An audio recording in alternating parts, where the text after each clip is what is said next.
ഇന്ന് നമുക്കൊരു off day ആയിരുന്നു. രണ്ടുപേർക്ക് ഓഫ് ഡേ ഒക്കെ കിട്ടുന്നത് കുറവാണ്. അങ്ങനെ ഞങ്ങൾക്ക് ഒരുമിച്ചൊരു ഓഫ് ഡേ കിട്ടിയതാണ്. ഞങ്ങൾ വിചാരിച്ചിന്ന് ഇന്നൊന്ന് വെളിയിൽ വരെ ഒന്ന് പോവാം, ഒരു ബീച്ചിൽ പോവാന്ന്. നമ്മുടെ അവിടെ നിന്ന് ഒരു 2 മണിക്കൂർ ഒരു ട്രാവൽ ഉണ്ട്. ഞങ്ങൾ അവിടെ വരെ ഒന്ന് പോവാം. അപ്പൊ അവിടുത്തെ വിശേഷങ്ങളുമായിട്ട് കാണാം. അപ്പോൾ ഇന്ന് ഞങ്ങൾ പോകുന്നത് ഇംഗ്ലണ്ടിലെ ഈസ്റ്റ് യോർക്ക്ഷയറിലുള്ള ഒരു തീരദേശ ഗ്രാമമായിട്ടുള്ള ഫ്ലാംബ്രോയിലേക്കാണ്. ഹാരോഗേറ്റിൽ നിന്ന് ഏകദേശം 2 മണിക്കൂറത്തെ ഡ്രൈവാണ് ഉള്ളത്. അറ്റ്ലാന്റിക് ഓഷ്യനിൻ്റെ ഭാഗമായ നോർത്ത് സീയുടെ തീരത്ത് സ്ഥിതി ചെയ്യുന്നൊരു മനോഹരമായ പെനിൻസുലയാണ് ഫ്ലാംബ്രോ. നമ്മൾ ഫ്ലാംബ്രോ ഹെഡിലേക്കാണ് ആദ്യം പോകുന്നത്. നമ്മളവിടെ എത്തിച്ചേരാനായിട്ടുണ്ട്. നമ്മൾ ഈ നേരെ കാണുന്നതാണ് അവിടുത്തെ ലൈറ്റ് ഹൗസ് ആണ്. 1806 നിർമ്മിച്ച ഒരു ലൈറ്റ് ഹൗസ് ആണ് ഇത്. ഇതിപ്പോൾ ഫ്ലാംബ്രോ ഹെഡ് ഈ കാണുന്നത്. നല്ല ഭംഗിയാണ് കാണുന്നത്. അപ്പോൾ 1806 നിർമ്മിച്ച ഒരു ലൈറ്റ് ഹൗസ് ആണിത്. ഈ ലൈറ്റ് ഹൗസിന് 26 മീറ്റർ ഉയരമുണ്ട്. ഇത് ഓരോ 15 സെക്കൻഡിൽ ഇത് ലൈറ്റ് ഇങ്ങനെ കത്തിക്കൊണ്ടേയിരിക്കും. പിന്നെ നമ്മൾ ഫ്ലാംബ്രോ ഹെഡിൽ എത്തിയിട്ട് നമ്മളിപ്പം മേളിൽ നിന്നുള്ള വ്യൂ ഒക്കെ കണ്ടു കഴിഞ്ഞിട്ട് നമ്മൾ താഴോട്ട് ഇറങ്ങാമെന്ന് വെച്ച് താഴോട്ട് ഇറങ്ങാൻ വേണ്ടി ഇവിടെ സ്റ്റെപ്പ് ഇങ്ങനെ കെട്ടി വെച്ചിട്ടുണ്ട്. അപ്പോൾ നമുക്ക് സ്റ്റെപ്പിൽ കൂടി നമുക്ക് താഴോട്ട് ഇറങ്ങാം. പക്ഷേ ഇങ്ങനെ കുത്തനെയുള്ള ഇറക്കം അല്ലെങ്കിൽ കൂടി നമുക്ക് നല്ല ചെറിയൊരു പ്രയാസമുണ്ട് നമുക്കിങ്ങനെ ഇറങ്ങാനായിട്ട്. നമ്മൾ ഈ ഇറങ്ങുന്ന 2 സൈഡിലും നിറച്ച് പുല്ലും അവിടെ കുറേ ഈ ബ്ലാക്ക്ബെറീസ് ഒക്കെ നിൽപ്പുണ്ടേ. ഞങ്ങളിങ്ങനെ താഴെ ഇറങ്ങി വരുമ്പോൾ നല്ല മനോഹരമായിട്ടുള്ളൊരു വ്യൂ ആണ് കാണുന്നത്. നല്ല നീല ആകാശവും അതിന് താഴെ നീല കടലും ചുണ്ണാമ്പ് കല്ലിൻ്റെ ക്ലിഫ്സാണ് ഈ 2 സൈഡിലും ഇങ്ങനെ നിൽക്കുന്നത്. ഇതൊരു പെനിൻസുലയാണ്. പെനിൻസുല എന്ന് പറയുന്നത് ഇതിൻ്റെ 3 ഭാഗങ്ങൾ വെള്ളത്തിലായിരിക്കും. പക്ഷേ ഇതിൻ്റെ ഒരു ഒരു ഭാഗം മെയിൻ ലാൻഡിനുമായിട്ട് ചേർന്ന് ഇങ്ങനെ നിൽക്കും. അതിനെയാണ് പെനിൻസുല എന്ന് പറയുന്നത്. അപ്പോൾ ഈ ചുണ്ണാമ്പ് കല്ലിൻ്റെ ഇവിടെ ഇതിങ്ങനെ ആർച്ച് പോലെ ഇങ്ങനെ കേവ്സ് പോലെയാണ് ഇരിക്കുന്നത്. അപ്പോൾ ഇതിൻ്റെ അടിയിൽ ഇങ്ങനെ കുറേ കല്ലുകളിൽ ഓരോരുത്തരുടെ പേരൊക്കെ ഇങ്ങനെ എഴുതി വെച്ചിട്ടുണ്ട്. ഞങ്ങൾ കഴിഞ്ഞ വർഷം ഇവിടെ വന്നിട്ടുണ്ടായിരുന്നു. അപ്പോൾ ഞങ്ങളിവിടെ ഇങ്ങനെ നോക്കിയായിരുന്നു. ഞങ്ങൾ കഴിഞ്ഞ വർഷം ഇതുപോലെ പേരെഴുതി വെച്ചിട്ടുള്ളത് കണ്ടിട്ടുണ്ടോ എന്ന് ഇങ്ങനെ നോക്കി. പക്ഷെ ഒന്നും കണ്ടില്ല. അവിടെ ഇപ്പോൾ പുതിയ പേരുകളൊക്കെ സ്ഥാനം പിടിച്ചിട്ടുണ്ട്. അപ്പോൾ ഞങ്ങൾ വിചാരിച്ചെന്നാൽ പിന്നെ ഈ വർഷം വരുമ്പം ഈ വർഷം ഞങ്ങളുടെ പേരിങ്ങനെ എഴുതി വെക്കാമെന്ന്. അങ്ങനെ ഞങ്ങളും എഴുതി, ഞങ്ങളുടെ പേരൊക്കെ എഴുതി. ഞാൻ അവിടെ ഒത്തിരി പൊക്കത്തൊന്നും എനിക്ക് വെക്കാൻ പറ്റില്ല. അതുകൊണ്ട് ഞങ്ങൾ താഴെ ഒരു സ്ഥലം കണ്ടുപിടിച്ചിട്ട് അവിടെ എടുത്ത് വെച്ച് ഞങ്ങളുടെ പേരൊക്കെ എഴുതിയിട്ടുണ്ട്.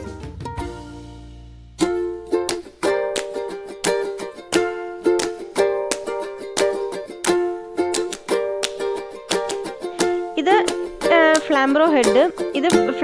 ഇതൊരു പെനിൻസുല ആയതുകൊണ്ട് തന്നെ ഇതിൻ്റെ 2 വശങ്ങളിലുള്ള ഉൾക്കടലിന് നോർത്ത് ലാൻഡിംഗ് എന്നും ത്രോൺവിക്ക് ബേ എന്നുമാണ് പറയുന്നത്. ഞങ്ങൾ ഫ്ലാംബ്രോ ഹെഡിൽ നിന്ന് കണ്ടു കഴിഞ്ഞിട്ട് ഞങ്ങളെന്ന് വെച്ചാൽ അടുത്ത സ്ഥലത്തോട്ട് പോകാമെന്ന് വെച്ചിട്ട് മേളിലോട്ട് കയറുകയാണ്. ഇതവിടെയുള്ളൊരു കഫേയാണ്. അപ്പോൾ ഞങ്ങൾ നല്ല കുറേ നടപ്പൊക്കെ കഴിഞ്ഞുകൊണ്ട് നല്ല വിശന്നപ്പോൾ ഞങ്ങളെന്ന് വെച്ചാൽ ഇങ്ങനെ ഫുഡൊക്കെ കഴിച്ചിട്ട് അടുത്ത സ്ഥലത്തോട്ട് പോകാമെന്ന് വെച്ച് ഞങ്ങളൊരു ഫുഡൊക്കെ കഴിച്ച് ഞങ്ങൾ അടുത്ത സ്ഥലത്തെ ലൊക്കേഷനൊക്കെ ഇട്ട് ഞങ്ങൾ അവിടുന്ന് നോർത്ത് ലാൻഡിങ്ങിലോട്ട് ഞങ്ങൾ പോകാമെന്ന് വെച്ചു.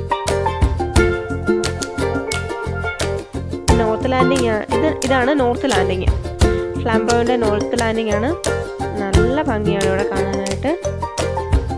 നമ്മളവിടെ പോയി കാറൊക്കെ പാർക്ക് ചെയ്ത് ടിക്കറ്റൊക്കെ എടുക്കണമായിരുന്നു. കാർ പാർക്ക് ചെയ്യാനായിട്ട് ടിക്കറ്റൊക്കെ എടുത്ത് നമ്മളവിടുന്ന്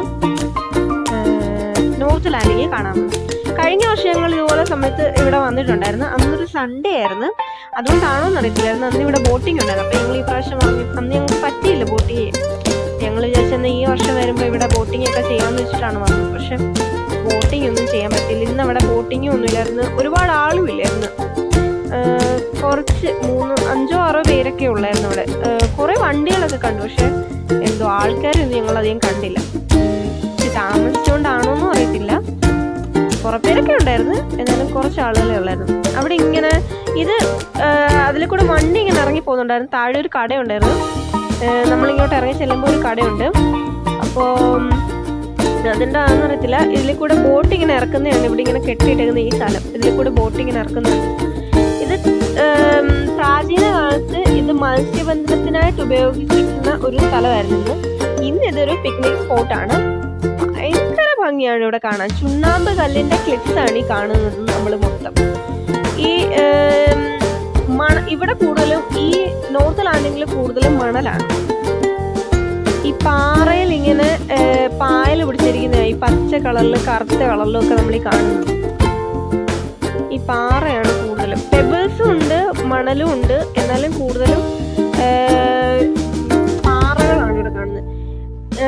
ഇന്ന് എന്തോ പറ്റിയതാണെന്ന് അറിയത്തില്ല, കടൽ ഒരുപാട് ഇങ്ങനെ ഇറങ്ങിക്കിടക്കുമായിരുന്നു. അതുകൊണ്ട് നമുക്ക് ഫ്രണ്ടിലോട്ട് കുറേ നടക്കായിരുന്നു. അതുകൊണ്ട് ഞങ്ങളും ഇങ്ങനെ നടന്ന് നല്ല രസമായിരുന്നു ഇങ്ങനെ പാറയിൽ കൂടെ കയറി നടക്കാനായിട്ട്. നമ്മൾ സൂക്ഷിച്ച് നടന്നില്ലെങ്കിൽ താഴെ വീഴും.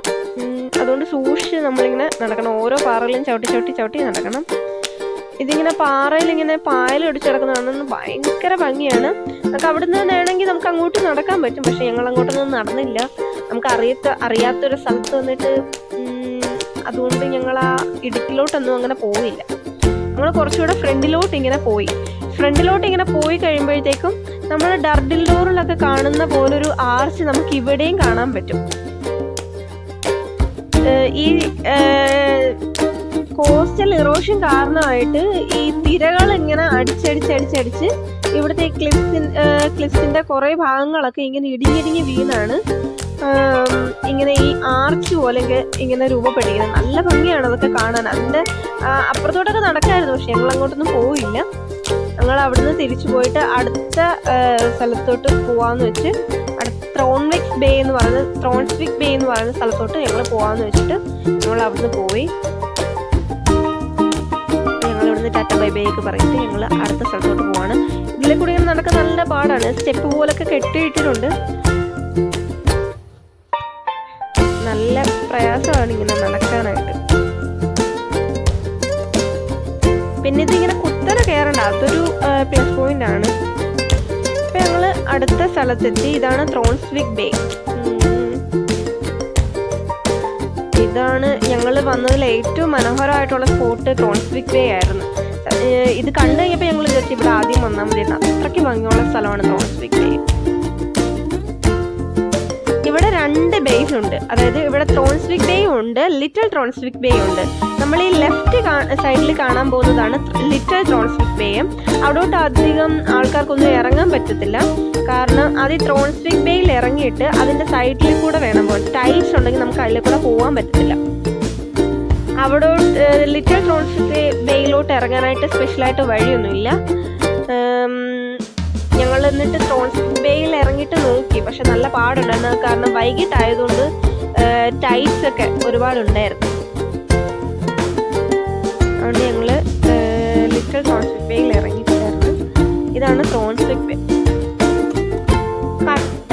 പാറകളൊക്കെ ഇങ്ങനെ അടുക്കി കെട്ടി ഉണ്ടാക്കിയതുപോലെ നമുക്കിങ്ങനെ കാണാം. ഈ പ്രകൃതിയിൽ തന്നെ ഉണ്ടായിരിക്കുന്ന ഓരോ സ്കൾപ്ചേഴ്സ് ആണ്. ഭയങ്കര ഭംഗിയാണ് ഇത് കാണാനായിട്ട്. ഇതൊക്കെ ഈ പാറകളൊക്കെ വെള്ളം വീണ് കുഴികൾ പോലെ ആയിട്ടുണ്ട് ഇവിടെ. ഈ കുഴികളിൽ കുറച്ചൊക്കെ വെള്ളവും നമുക്ക് കാണാൻ പറ്റും. ഇതൊക്കെ ചോക്ക് ക്ലിഫ്സ് കൊണ്ടുണ്ടാക്കിയ ചുണ്ണാമ്പ് കല്ലിന്റെ ഓരോ ക്ലിഫ്സ് ആണ്. അത് ഈ സ്ഥലവും നമ്മൾ ഡർഡിലോറിലൊക്കെ കാണുന്ന പോലത്തെ ഒരു കേവ് ആണിത്. ഇതും ഈ കോസ്റ്റൽ ഇറോഷൻ കാരണമാണ് ഇങ്ങനെ ഉണ്ടാകുന്നതെന്നാണ് നമ്മൾ അറിയാൻ കഴിഞ്ഞത്. അപ്പോൾ ഇന്നത്തേക്ക് ഇത്രയും മതി. അപ്പോൾ ഇതുപോലുള്ള കൂടുതൽ വീഡിയോസ് കാണാനായിട്ട് ചാനൽ സബ്സ്ക്രൈബ് ചെയ്യുക, ലൈക്ക് ചെയ്യുക, ഷെയർ ചെയ്യുക, കമൻറ്റ് ചെയ്യുക. അപ്പോൾ ബൈ.